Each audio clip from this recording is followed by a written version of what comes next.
Hello everyone and welcome to the first in 3 videos you're going to get today, that's very lucky for you, of What I Think review, because as you can see I have received a wonderful box of goodies here from Al himself. Very important that I need to distinguish that fact that I received these directly from Al, these were not from the PR company, but this is the new range that is coming to B&M on October the 5th. Now at the time you're watching this, they may already be out. Obviously I'm pre-recording this, so I have received these slightly early. But we're going to look today at each of these individually, or at least in several areas. So we're going to start with the Dalek 2 packs. The second part is going to be looking at the triple packs, and the final part is going to be looking at the TARDIS figures.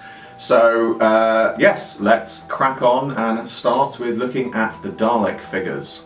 So here we are with History of the Daleks set 3, and obviously we've got set 4. It's very nice to see that it looks like the History of the Daleks sets are going to continue, because that is certainly going to please a lot of people. Obviously, you know, we haven't got any confirmation that they are going to continue, but the fact that we've had sets 1 and 2, now we've got sets 3 and 4, it seems logical to assume that to be the case. So in this, we've got a standard Dalek drone, and then we've got a guard Dalek from the Chase, 1965. Obviously, very nicely presented in the box. If we turn the box around, we've got information about the story, and then information about the props as well, which is always nice to see a bit of information about the props, certainly. But let's get into this and have a look at what we've got inside. So before we get on to looking at the Daleks themselves, obviously we have the nice little extra we've been getting with these boxes. We've got the insert of the box, which looks very nice, very nicely detailed. Obviously we've got some extra little details on here, for example, little things that there are always little sneaky references that they put in these, but it's certainly a very nice backdrop to see. And this is certainly, I've said this in the previous ones, it's great to see these sorts of backdrops, because when you put the Daleks in this, it makes a great little display box for them if you want to have them out of the box but still with a little bit of backdrop display. It really does look good. But now let's get on to looking at the actual Daleks themselves. And here we have the Daleks out of the boxes. They look very striking, very nicely detailed. One thing that some people have questioned on these, it's worth saying, is the different colours in midsection. I've also just noticed that the eye rings are slightly lighter as well. Now, obviously, some people have turned around and said that they are inaccurate. However, it's worth pointing out that according to Dalek 6388, who are the Dalek experts of the internet, as it were, very few colour photos exist from the First Doctor's era, and so for that reason there is a degree of artistic license that can be taken with the Dalek designs, and I think this actually looks quite nice because it just makes it that little bit lighter and makes it stand out a bit more. You know, and the nice thing as well is, rather like the previous versions that they released of the History of the Daleks sets, they added some extra details such as the narrow eyes, which as you can see this one has, to distinguish them from the original releases. And I have the original release of this Dalek. Well, I say actually the original release, this isn't technically the original release, this is actually the sound effects one, but again it shows you the example of how different they look. And I've got here a Mechanist Dalek as well for comparison, and then for the background, this is going to be quite crowded, but I have here the original Guard Dalek in its sound effects release, which is the only way we've had it. Now I've only got one of them in box, so that's why it's in its box. But as you can see, so comparing the original sound effects near original release with this one, obviously you can see the eye rings are a slightly different colour, and then obviously the midsection's different. But again, I think the lighter midsection actually looks quite good. It's very striking. The Guard Dalek is more or less unchanged from its background version in terms of its setup, but the one thing that it does have different is they've obviously used the body from the Mechanist Dalek for this one, because obviously they've got the same changed tones, whereas the standard Guard Dalek that we had before was silver. It's a bit difficult to capture on camera, but these two are darker than this one. Obviously it's got the dome lights on it as well compared to the standard taller ones that it would have had. But other than that, it looks very good, I think. It certainly looks very, very striking, I should say, in comparison to not just the original release, but also the Mechanist Dalek. And it's one of those things, it's nice to actually have that as a standard Dalek now, because the sound effects ones were ridiculously hard to get hold of, even when they were first released, and they're very hard to get hold of now. So to actually get a static release of this Dalek for many fans to collect, I think is certainly one that that is going to be very popular. It's certainly what's going to help this set sell, I think. Obviously, the other thing with this as well, it's worth pointing out with this Dalek, is it has the base on it, which technically in the episode it didn't, because this is meant to be one of the guard Daleks from the control room. But it's worth saying that, to be fair to character options, there's not really any reason not to sell this with the base, because I know some people are going to say, well, it's got the base, therefore it's slightly inaccurate. But if you wanted it more accurate, just take the base off. You know, if character options sold it without the base, it would feel incomplete.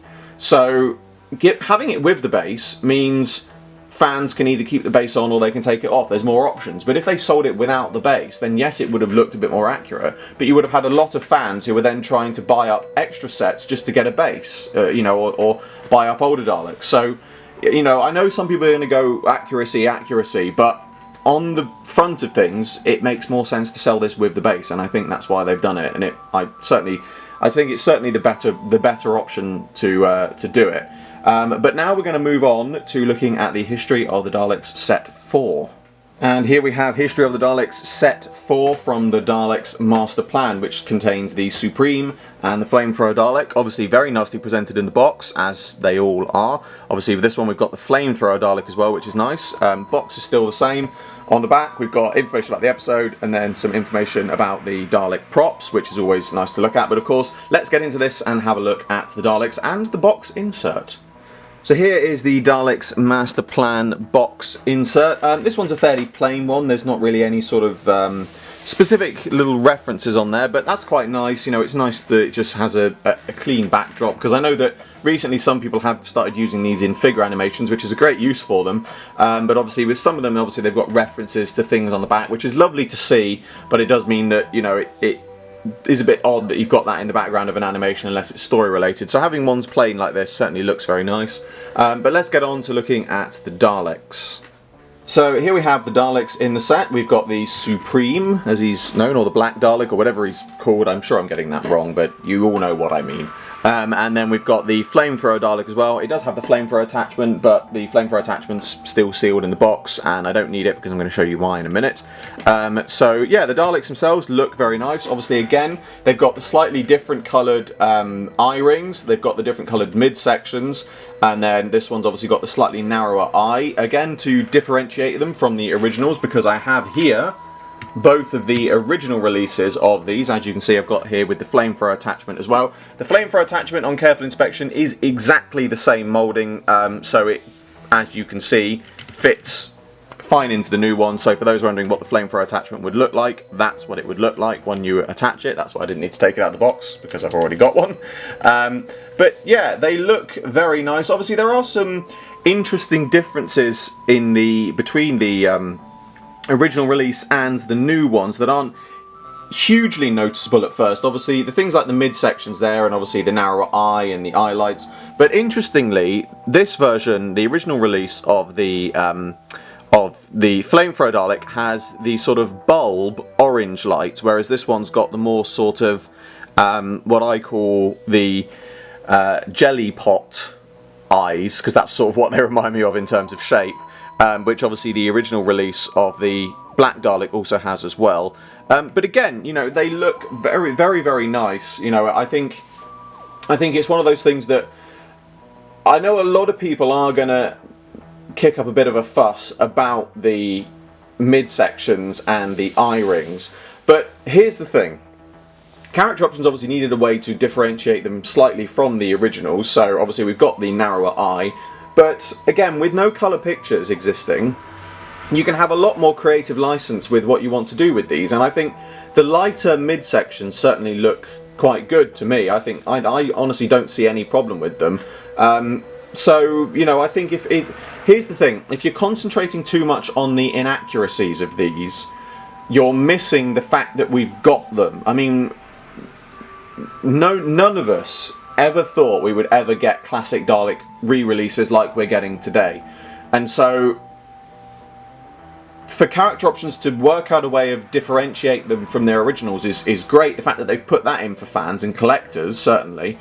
But we've got these figures. We're very lucky to be getting them. So, you know, don't let the inaccuracies of the colour differences that might not even be inaccurate, as I said, for all we know, don't let that dissuade you from getting these, because they are absolutely fantastic figures. And if the inaccuracies really bother you that much, you can repaint them.